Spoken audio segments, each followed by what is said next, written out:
இன்னைக்கு தமிழ்நாடு காவல்துறை சிறப்பான ஒரு சம்பவத்தை பண்ணியிருக்காங்க. ஆமாங்க, அதாவது திமுகவில் இருக்கிற அனிதா ராதாகிருஷ்ணன் முதல்வரை கடுமையாக ஒரு விமர்சனம் பண்ணி போகிற இடத்துலலாம் மைக்கு பிடிச்சி கத்திக்கிட்டே இருந்தாங்களா, இன்னைக்கு கைது பண்ணியிருக்காங்க. அதுக்கு முன்னாடியே ட்விஸ்ட் இருந்திருக்கு. அதாவது முன்ஜாமீன் வாங்கியிருக்காரு. முன்ஜாமீன் தள்ளுபடி செய்யப்பட்ட ஒரு 90 நிமிஷத்துலேயே ஆளை வந்து பிடிச்சிட்டாங்க. அப்போவே கத்த ஆரம்பிச்சிட்டாங்க, அராஜகம் அடாவடி.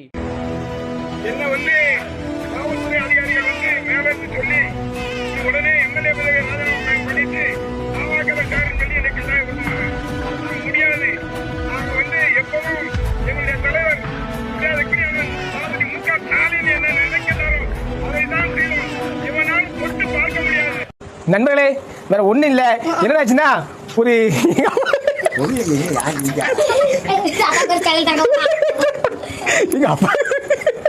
சொல்லு